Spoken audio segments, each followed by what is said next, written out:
Atoms are not the ultimate reality. That is the thesis of this video. A lot of atheists believe that the whole is never greater than its parts.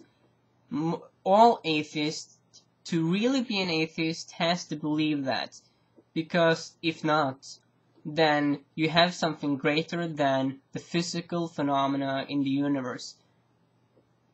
And that's something that is very undesirable in atheism. Indeed, it's very undesirable in atheism. You will find this out if you talk to them. They hate it. Anyway, the whole is far greater than its parts. To prove this, I'm going to set out a lot of examples, although this video may become a series, because I will respond to comments and so forth to develop it.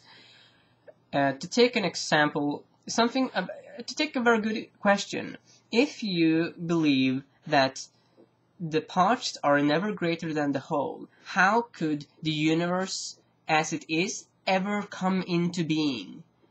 You did not have galaxies or solar systems in the beginning. You didn't even have atoms in the beginning.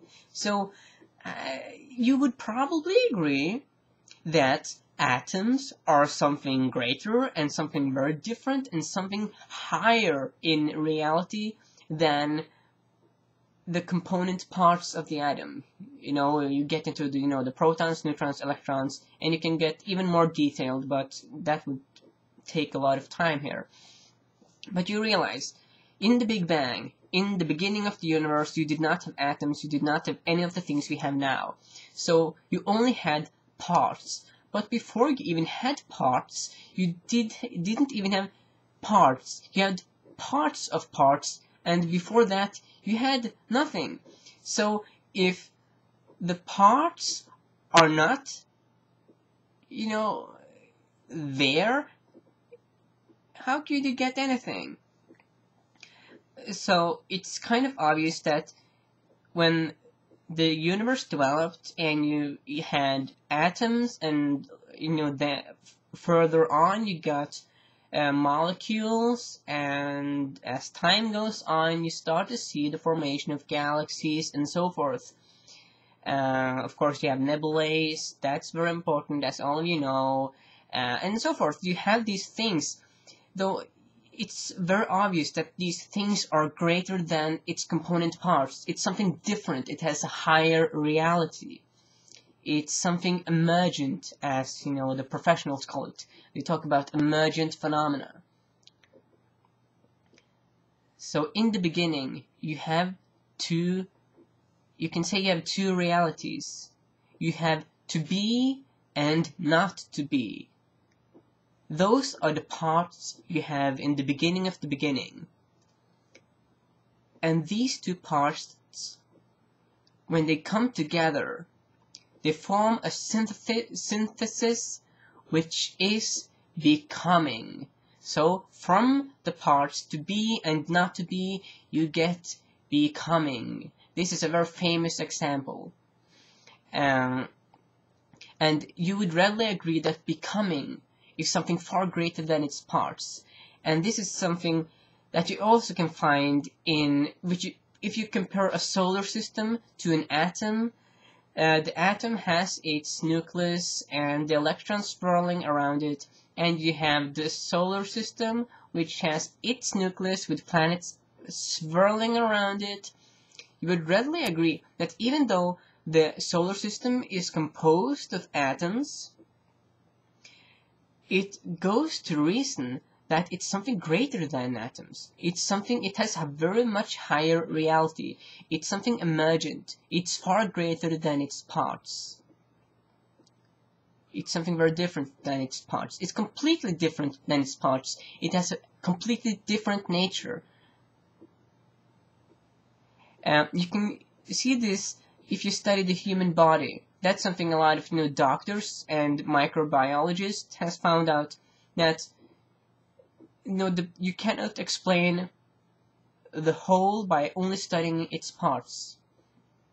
If you view the cells of the human body, you know that they constitute organs, and the organ is very different than its cells. It has a very different nature and different functions.